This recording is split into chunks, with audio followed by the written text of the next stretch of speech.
Efa ndresaka n'izay tontolon'ny fandriam-pahalemana ihany sika dia nisy ny fanafiana fiara izay nitranga alina teny amin'ny tanàna antsoina hoe Ambalanjanakomby.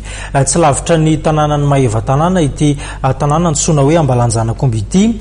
Alina zany no nisehony izay fanafiana izay raha ny fanazavana nentin'ny tompon'andraikitra sy ny mpitatitra eny anivon'ny tompo-piantsonan'ny fiarakodia eny amin'ny fasankarana eny. Rahantsika ny fanampanazavana.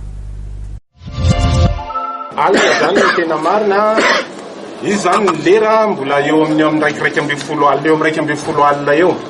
Nisy tomobile efatra ny fanaraka alohan'io casseur de vitesse io, ary rehefa mijanona eo mbola tsy tonga alohan'le casseur de vitesse zany nasindreo sakana.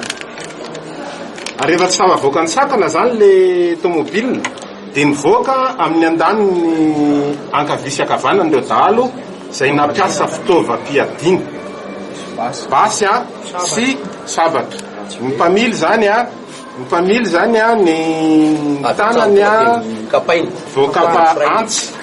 Rehefa voakapa antsy zay moa zany ny tanany normal na maratra, dia ny anankiray koa zany taty amin'ny lohany mihitsy ny tratra dia voatery moa nentina tao amin'ny hopitaly tao Maheva tanàna.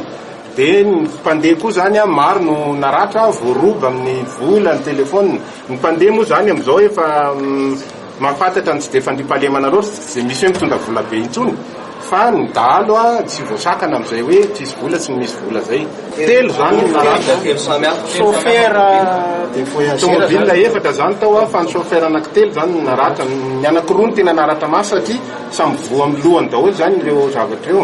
Ary le bala zany niditra tamin'le tomobile teo ampovoany fa tsy navoan'ny mpandeha tao anatiny. Behanana Ambohimanga vao miala kelikely ny Maheva tanàna zay zavatra zay mbola tsy dia lavitra loatra.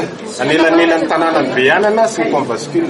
Izy zany rehefa tena nisy ny sakoroka teo zany maromaro ihany izy fa noho ny hoe fitaovam-piadiana atoro tsy miady amam-baty, ny andro maika tsy miady amam-baty dia tsy dia fantatra tony zany izy fa izy tena maro niaraka amin'ny fitaovam-piadiana Maheva.